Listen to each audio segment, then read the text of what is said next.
This meeting is now being recorded. Yeah, hello everybody to the new session of the XStepCafe after 2 months of time. So I hope everybody has seen that I shifted to a 2 monthly basis due to my new work and new topic. So I have the feeling that 2 months is something I can handle easier. Yeah, and I have invited Uwe Dittes, whom you probably already know from the development. He's also moved over to a different topic, but anyhow, he's still committed to that old topic. And yeah, and I wanted to hand over to him to show something about how to use that function module to create new Xsteps in an order on the fly, which I have demoed a while ago already. Okay, Uwe, all yours. Okay, I'm just trying to share monitors. Okay, hopefully you can see famous SAP R3 screen. I can Is it available for you? R3 screen, but is it famous? Yes, it is. It's very famous. It's okay. A process order screen. Okay. First of all, a short introduction. Just switch over to some small PowerPoint slides. Perhaps some of you might remember, let's say, the discussions that we had on the Adaptive Manufacturing Summit, I think 3 years ago, where we first showed a demo about how a rework procedure could be handled and designed with help of execution steps. Here is the example we gave for the for production order. I will show you later on a similar example using our standard function module for process orders. Let's say the main difficulty, or you already know that, as far as you have created the content of your control recipes or control instructions and send it over, so PI sheets or work instructions are created, you're not quite that able to add additional blocks for, let's say, things that happen that you did not have foreseen. So to introduce additional phases, to execute additional operations that you did not have foreseen. And let's say one of the workarounds that we thought about is, would it be possible to trigger the creation of an Xstep tree that contains the activities that you defined for a specific rework out of a PI sheet? And as we thought about this, we thought that it was first a good idea to define standard SXS modules that cover the complete stuff that you want to execute as a rework. And as far as you trigger the rework out of the PI sheet by pressing the function module button, you would not have to do much things about caring if the corresponding Xstep tree is generated in the corresponding production process order and that the control recipe that triggers the rework is released. I will first show you the live demo about our standard function module, and then I would like to go into some more, let's say, development stuff details and explain, let's say, on a high-level perspective, how the, let's say, lines of code and the function blocks work together and what's the aim of the coding lines in there, so that you get a better understanding if you would like to use this standard function module as a template for your own rework activities, where you be able to add additional content or, let's say, configure it in a more detailed way than it is defined today. Okay, just skip for the slides. So I just prepared a process order. too, I hope, also for those people that are not in Germany, that the screen refresh rate is okay. What you see here might be very familiar to most of you. Here we are in the process order transaction where I created a process order for a material that I defined, and I already used an Xstep tree that covers some information. Yeah, it's just let's say a tiny, lightweight example with Xsteps that don't have any content, but also, let's say here, Xsteps carry SXS for a material list. You might know from our famous SXS library. And also here I just added an SXS function, SXS building block that allows us to trigger rework if required. As you can see here, corresponding control recipe has been, for testing, has been created and sent. And before we have a look at the corresponding browser-based PI sheet, I just want to jump into the SXS repository. This is the SXS repository that also bundles our building blocks that I Check with just your want host to use. for current meeting information. If you are a host, please check your Outlook inbox for the new account information that was sent to you by SAP Connect at pgi.com in July 2011. If you cannot find the account information in Outlook, please go to the SAP Connect portal at sap.mymeetingroom.com and select Display Dial-In Numbers under Manage Account to locate your new dial-in numbers and passcodes. You may also contact PGI Customer Support and ask to have your account confirmation email resent to you. So this was not planned. I don't know if you heard this. Yeah, I was wondering if I was the only one hearing it. Yeah, I was not kidding. I was not kidding. So there was no building We have block not detected any response from you. Please stand by while your call is transferred to an operator. After the tone, please state your passcode clearly. The last phone, that 207X1, that's me. If we can hang that up somehow, that's probably the one that's making that noise. Okay. See this last 207X? Just to confirm, you said 713217317061691. After the tone, please state yes or no. No. After the tone, please state your passcode clearly.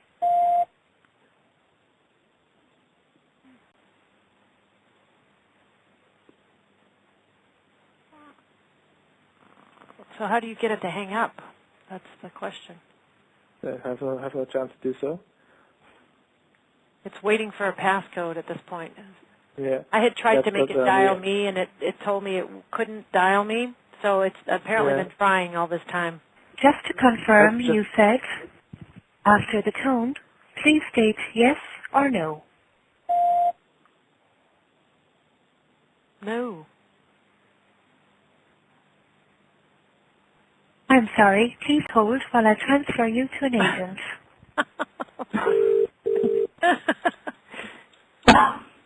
Thank you for calling. This is the operator. May I please have your passcode?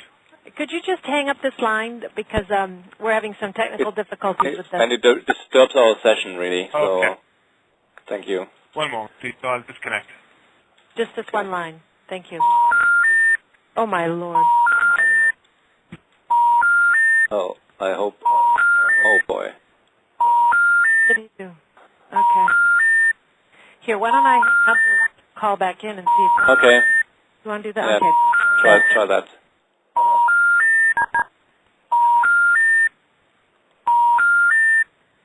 That doesn't work either. I don't believe it.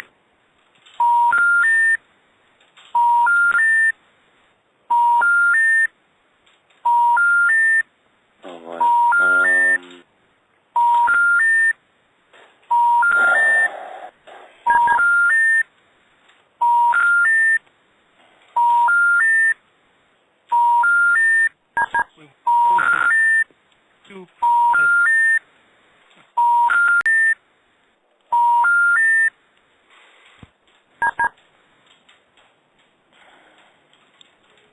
Okay. Is it gone now? Yes. Yes. Yes, I think seems the to be suit good. gone crazy. I have to check what the emergency passcode for that would be. Okay. Let's try again and then continue. Yeah. Sorry. So just wait for Sue to hang up.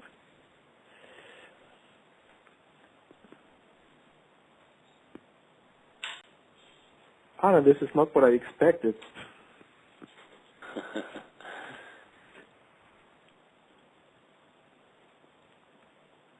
Okay. Oh, you're waiting for Sue. Mm-hmm.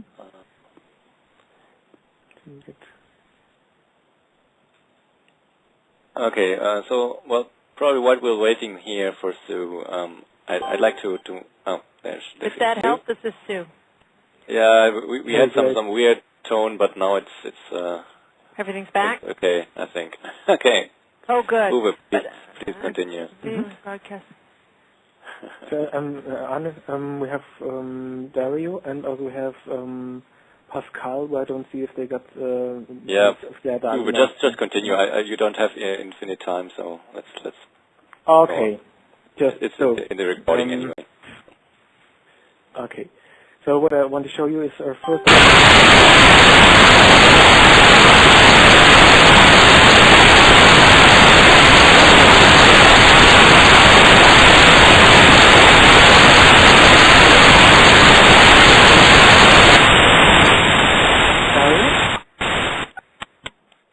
Oh, my goodness, what was that?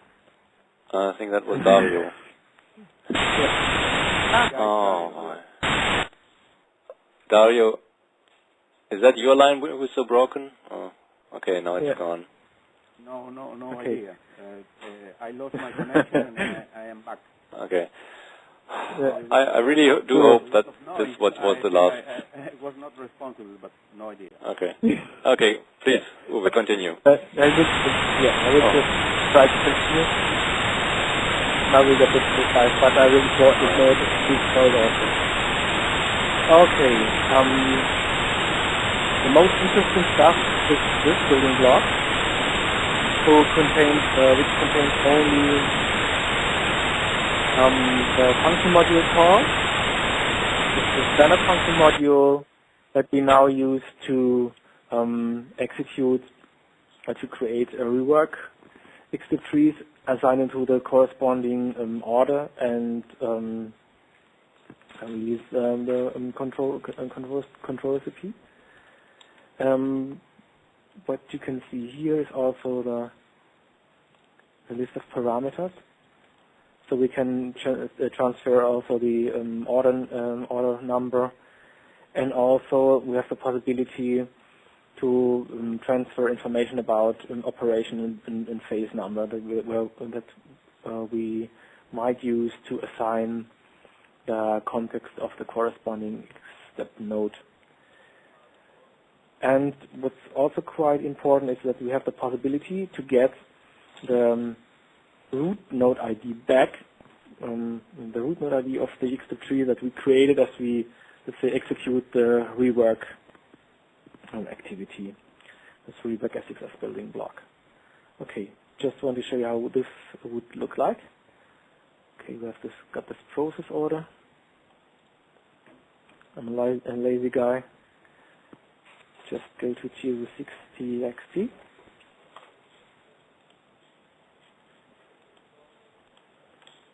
So we've got it. And there we'll find our famous PI sheet for testing that I created. And if we open phase 20, then we see all your generated block for adding a signature, which we doesn't care about this. And phase 20 also got assigned 3 material components. Here the list of the material components. So now I also want to trigger a rework.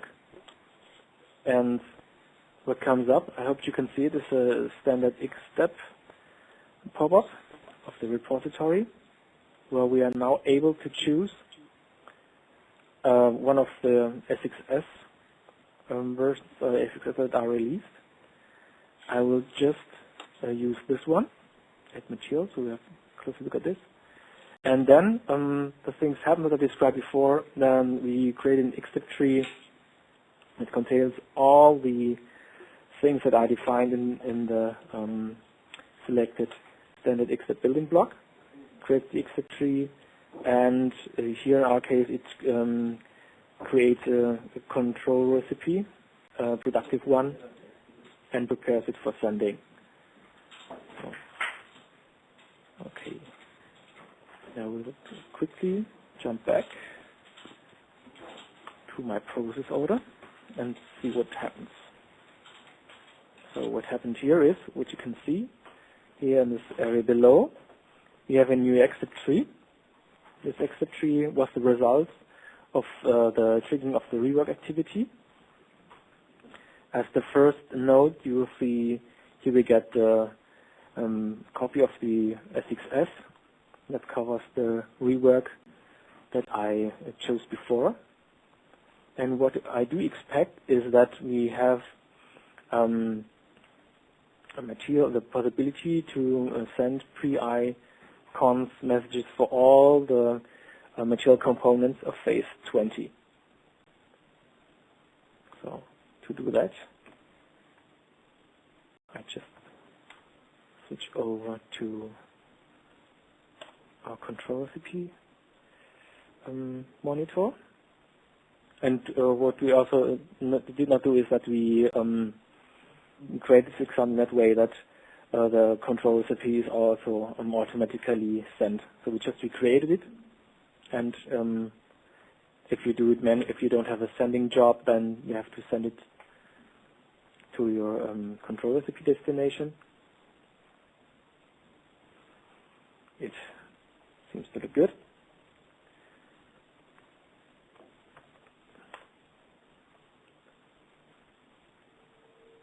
And here we got the second one. Just have a look at the numbers. You can also see the new one wasn't, let's say, chosen to be a testing control recipe.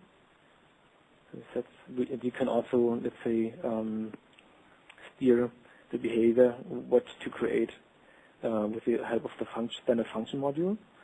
And if I'm now going to have a look at this Rework PI sheet, then I can see that I got one entry for phase 20 and the possibility to add badges and the quantity consumed. So all done by only clicking on one button, triggering rework. Okay, a quite easy example.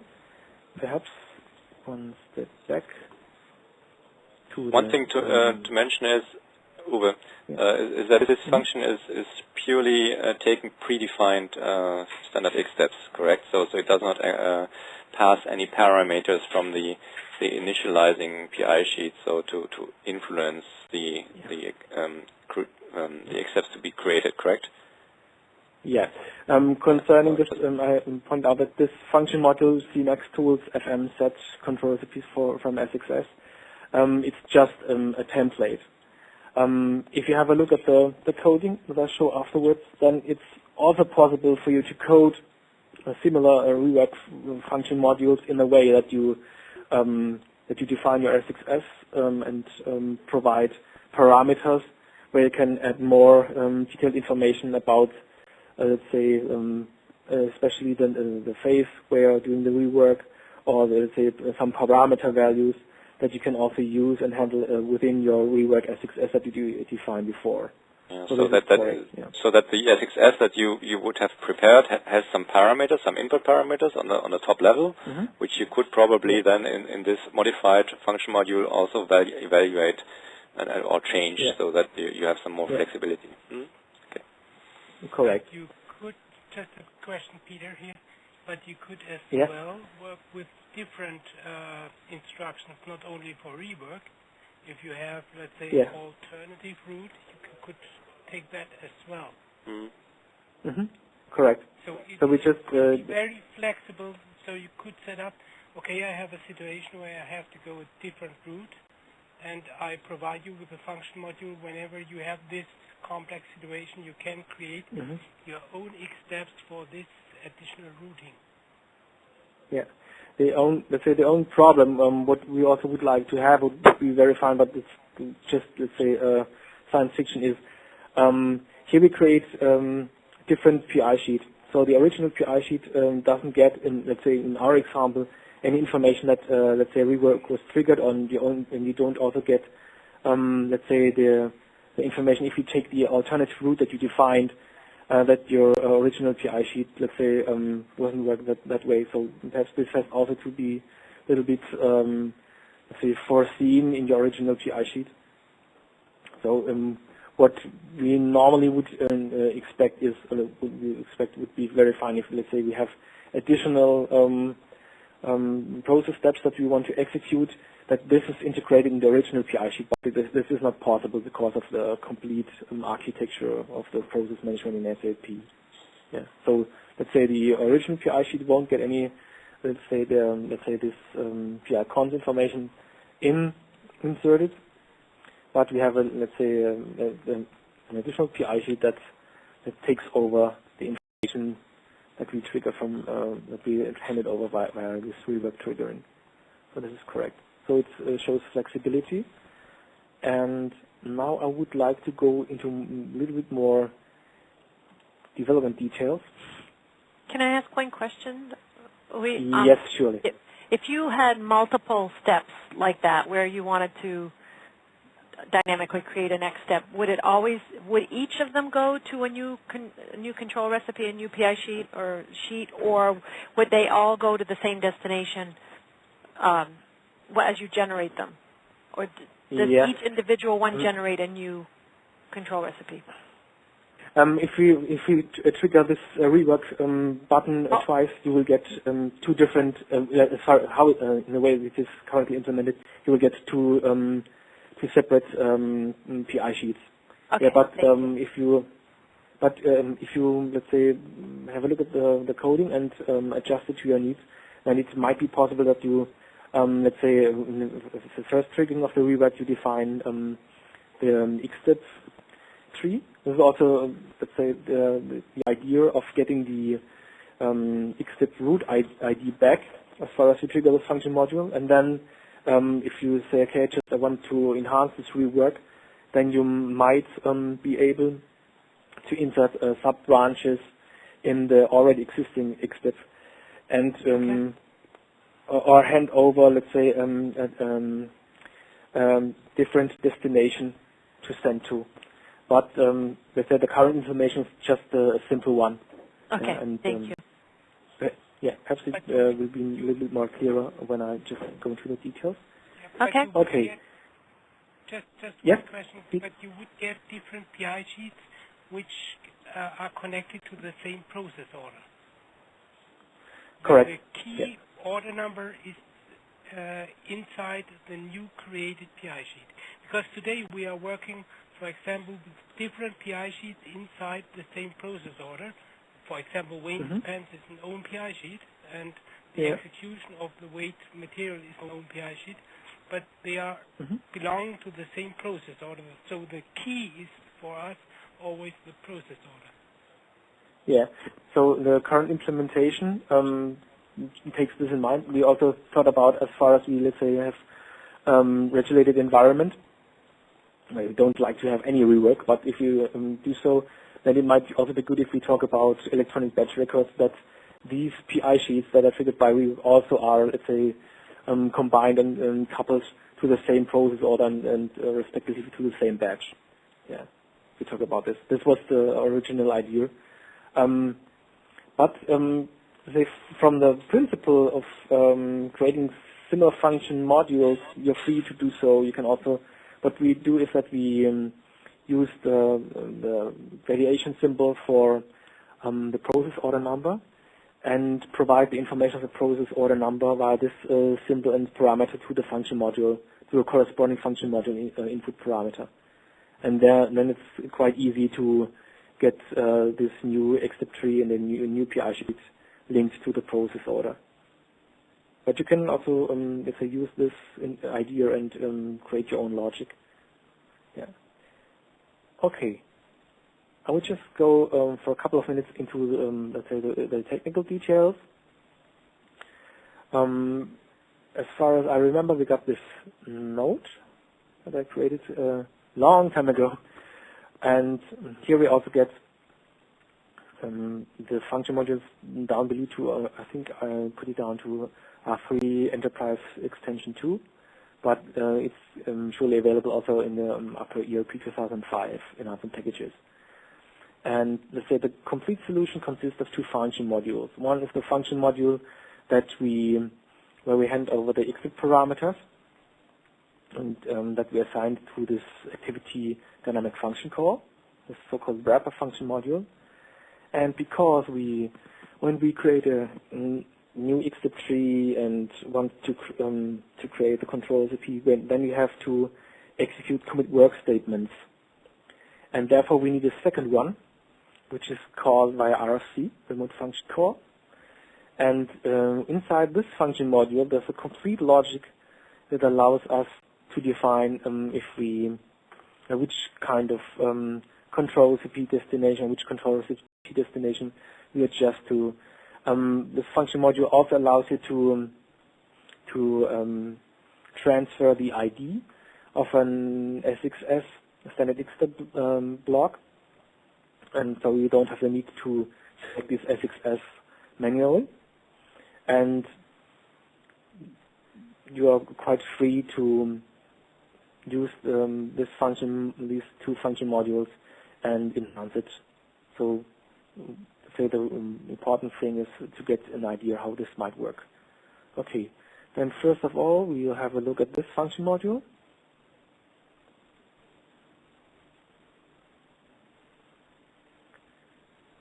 So I think I got it.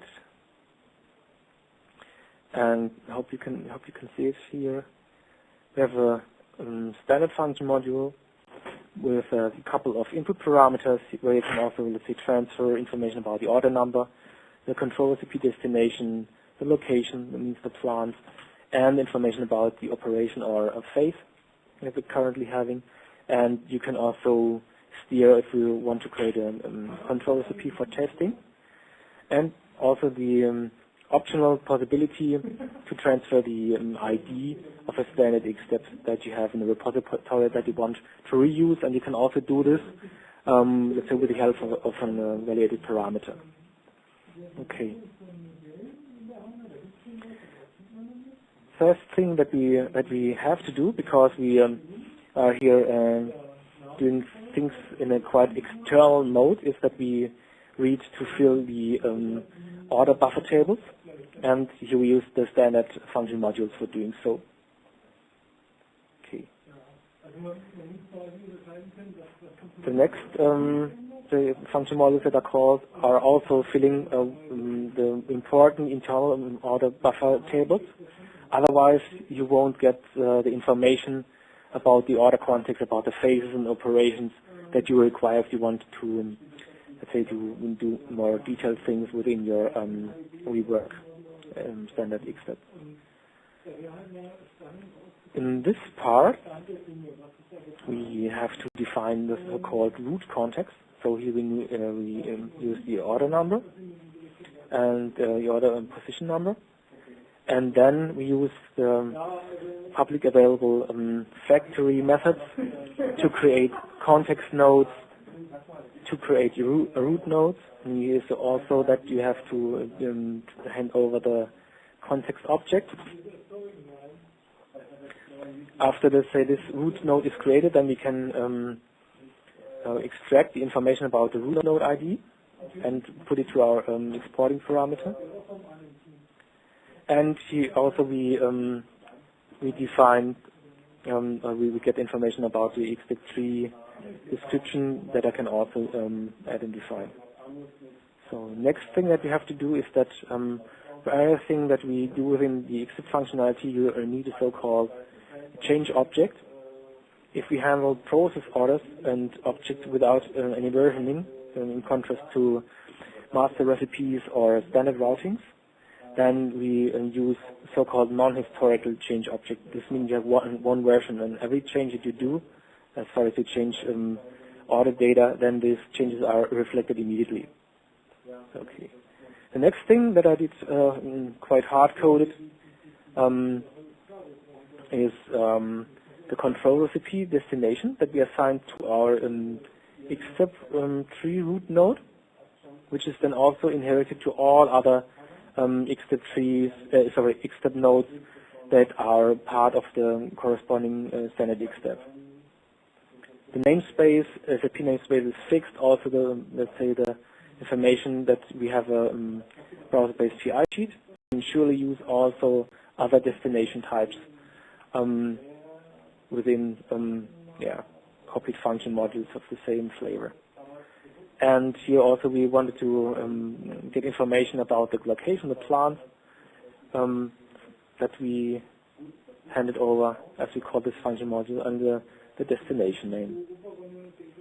Next thing also uses this information that we got to execute factory methods for create destination nodes.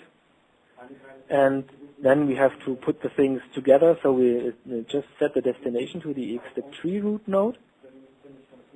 And if anything unforeseen happens, then we also get here an exception and raise a system message and set a flag that here we got an error and return it. So now here we have, let's say,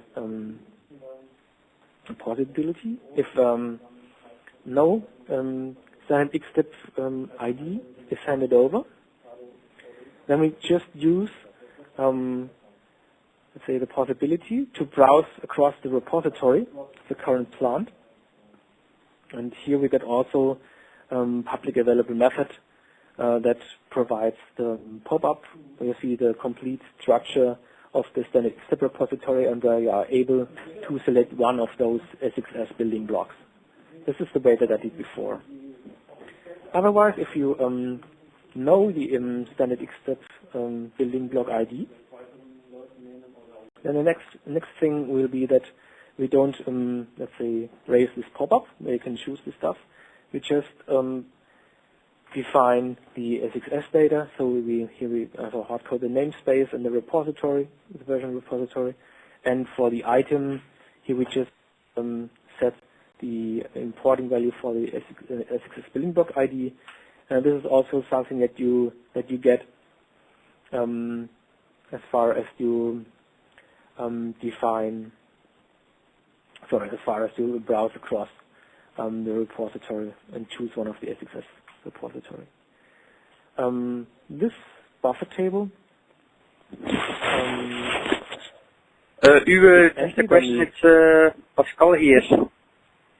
The XS ID, what is this of an ID? Is this an internal ID, or is this the description of the standard Xstep?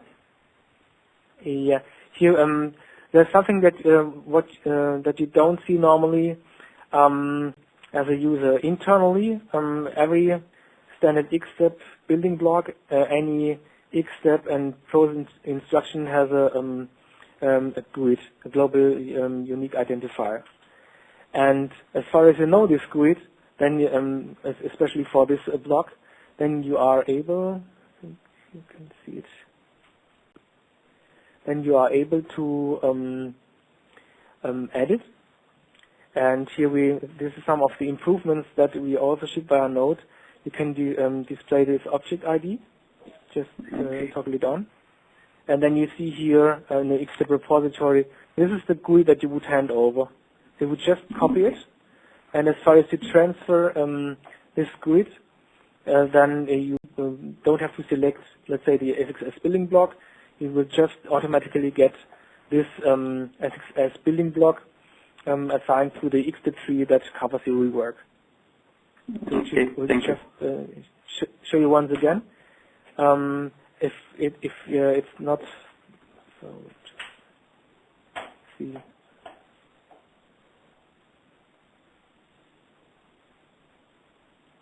Okay, here it is under Edit.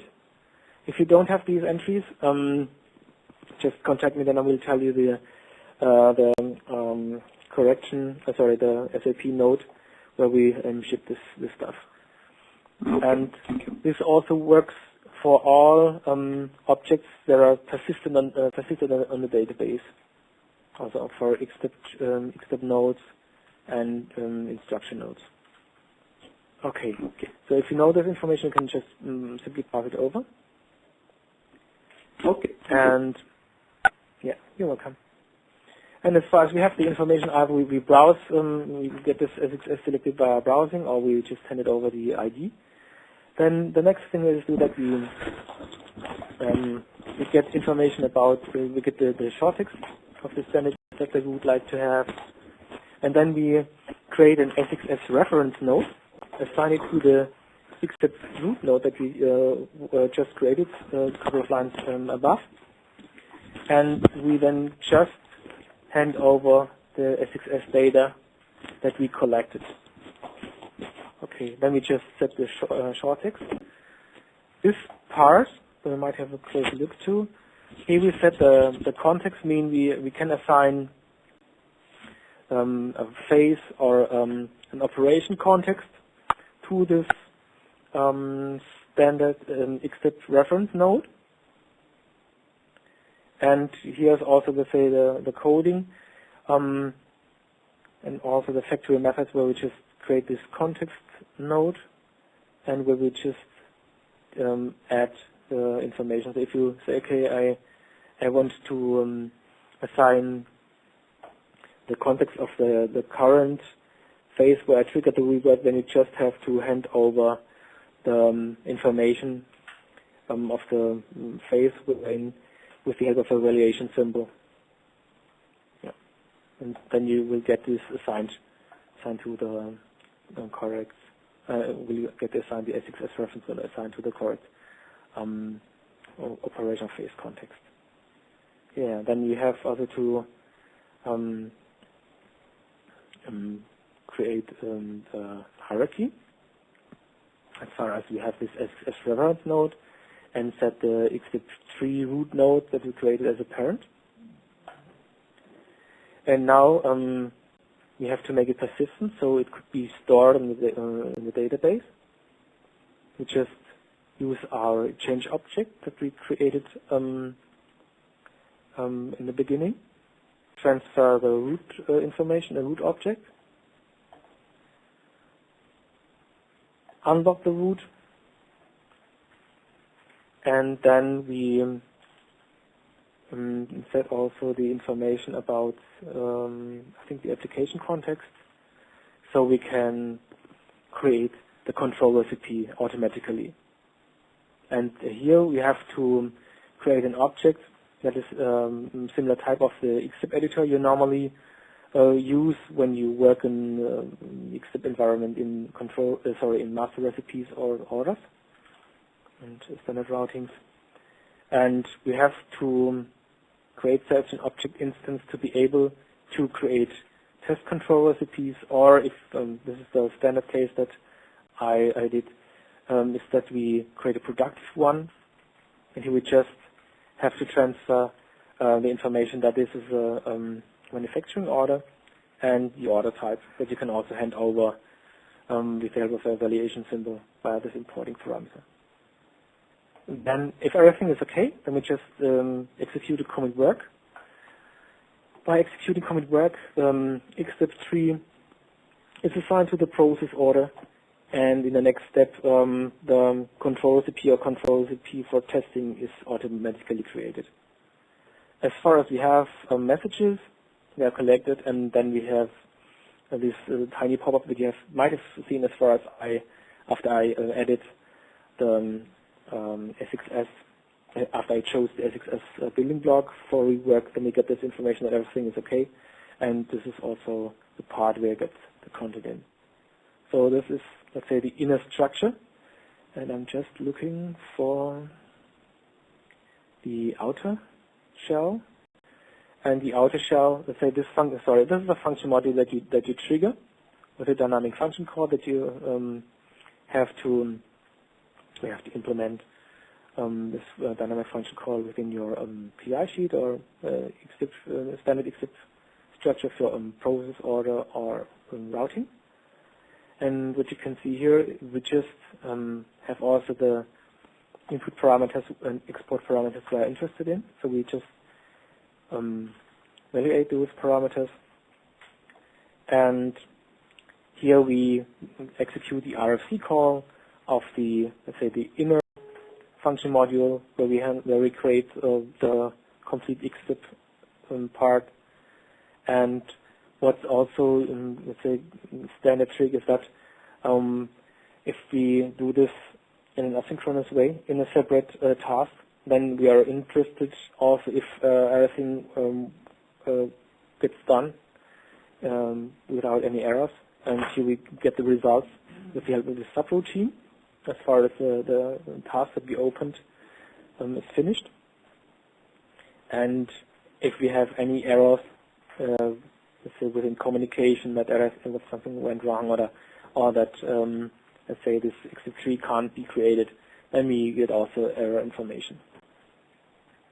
So, and most of the things that you see here is just creating those message logging, the application log pop-up that you see afterwards. And I think in the main, that's it. What's then, let's say, the last step of this outer function module is that we show all the application log messages we have collected before. So in principle, that's it. Here, silence, everything is everybody's impressed or didn't understand what I was talking about. Actually, okay, was it too detailed for you, or is it okay? It's always fine if it's detailed, because once I rerun this session on my screen, I have the possibility to stop and think about it, and once I can implement it in our testing environment, I understand everything. Mm-hmm. Well, maybe did you show the point where you would probably be able to evaluate parameters if the target has one, or I know you have to go, but if that's but let's spend a couple of seconds in that. So let's say the things that are quite let's say hard to get are the, let's say, those factory methods that allow you to build. What we are just doing here is that we build an Xstep tree, a complete Xstep tree hierarchy with anything that you want outside of the Xstep editor, which was not foreseen because we also let's say have a couple of authority checks around this as far as we are working, let's say, integrating in master recipes or process orders. So so we just simulate, simulate might be the wrong word, we just execute the creation of this hierarchy with help of these factory methods. And as far as we talk about, let's say, adding parameters, and the only thing that you have to do is that you use the factory methods that we internally create and use for creating those parameters, to add your own parameters, and the values for the parameters you get with via the importing parameters of your function module. So this is the principal idea. So in the same way where I added this, I created the root node context. You can also surely define an Xstep tree in the next hierarchy below, where you create, let's say, a node step, a step node. And then if you create a step node and assign those parameters, then one point in time you have to assign this step node as a child node to the let's say superior root node. And this is say the same pattern that I used. I think we got it here. We got the destination part. Just scroll down a little bit. I just showed it before. Here are some things where we have public methods to set the parents. Here for the XSS reference, I created this XS reference object, and then I assigned it directly as a first child to the parent Xstep3 root node.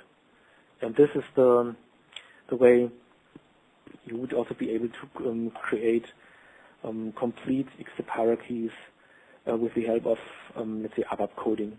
Yeah. But I just stopped at this point in time. If you try to build up a similar example and run into problems, please let me know. So I might be able to support or to guide you to the right methods you might use. But I have to do this in free time. So this is also currently a hobby.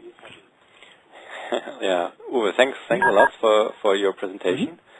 I appreciate it a lot that you took your time to dive into that topic again.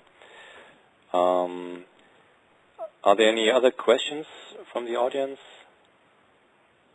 concerning this? If not, then Uwe has to leave for another meeting. Yeah. Thank you very much. Yeah, you're welcome. Yes, thanks. Yeah. Right. So we are. I think that was a pretty big topic for today, and I have nothing prepared further except one thing I wanted to propose or discuss with you. I have reviewed, which I always do before the XStepCafe session. I reviewed the comments in the blog, and I've answered some of those with very shortly. So you might want to have a look at those. And let me just briefly share my screen. What I wanted to propose is desktop.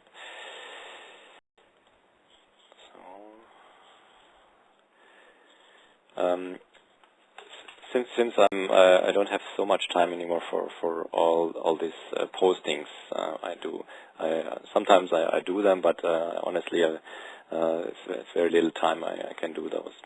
But I have the idea because I see that a lot of stuff is going around in the commenting area, that maybe some of you might be interested in contributing posts themselves in the XStepCafe blog. And since this is a WordPress based blog, it's possible to assign different roles to certain users. My idea would be to, if somebody would be interested, to assign a contributor role, which would allow, like this, which I show you here. So that's the screen to create posts by himself, text only or HTML formatting only, and submit it for review. It's not possible like that to include images. If there would be a request, I would probably be able to change that somehow, but in the first run I would try to do it without. So it's not really a complicated thing. So you see this is a sort of a Visivic editor. You can switch to HTML though, so that's, well, in this case not a big deal, but if I'm doing like this bold thing here, then you see that it's doing these tags automatically here. So you don't need to know HTML or anything unless you want to provide a more complicated layout on your post. And then so that would offer you, also some of you who just listen to the recording, offer you the possibility to really also make postings and get comments on those posts as well. So that would be my idea or offering. So maybe to those who are online right now, the question, how do you think about it? Would you be interested, or would you think this is a good idea? I think the more information we can share amongst anybody who's using this, the better. Mm-hmm. So if that's possible, I think that would be good. So you would be interested?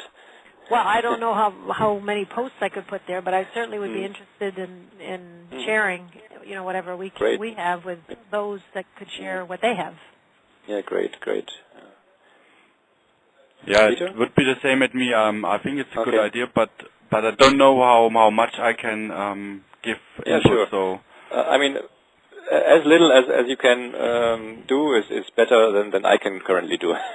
So that's the idea about that. So what I would do then you see, I've got this article collection section here on the sidebar where I say articles from me. So everybody who's then active there in posting themselves, I would also probably do something there so that that you can sort of also sort through your articles from the blog itself here. And of course I would also support you if you've got any questions about how to make a post there. So that's of course something I would do. I would really highly appreciate that. So that would make this sort of a little bit not a one-way route, but a two-way route here, that you also can post things there. I would really appreciate that. So the idea would be just send me an email. Give me together with your account name that I gave you, so that I know how to find your account there, and then I would set your role to a contributor. And that's also, of course, valid for all those who watch this recording, of course. And I will also do a post on that. Okay. Okay, any more comments on that, or any other quick questions and thoughts?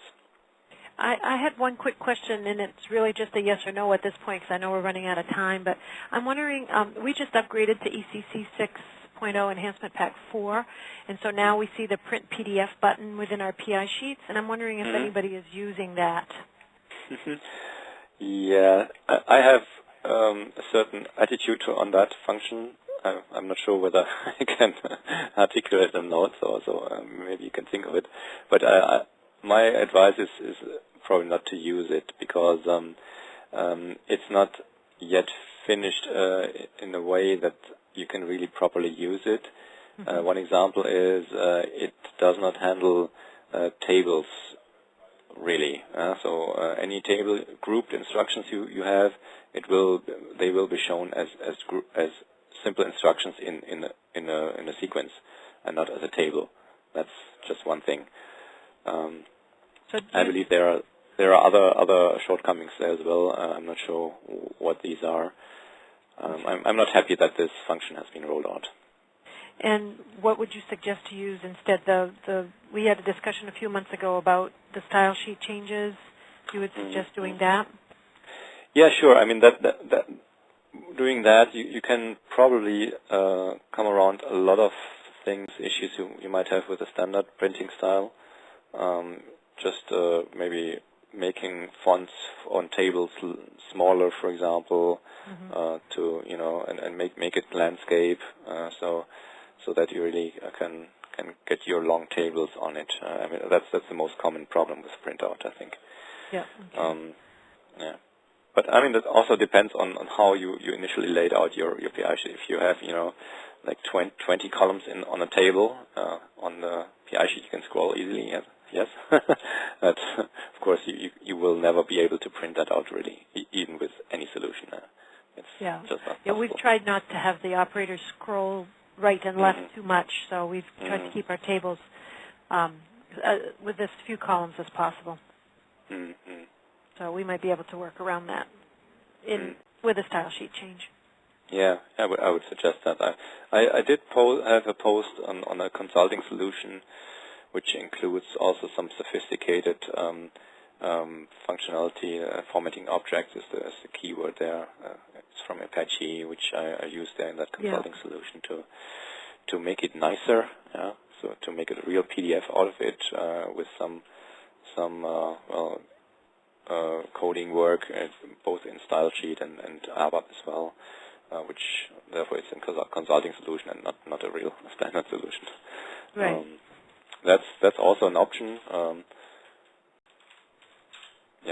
But I think it's offered by SAP Consulting Germany, so you would have to inquire about assistance from that organization. So route it through your country organization. Yeah, and I started that work a few months ago, and then we went on to the upgrade. So I'm going to have to bring that back up again, get that going again. But good, thank you. Sure, you're welcome. Okay, so next time will be in November. I will update the sidebar there with the exact date later.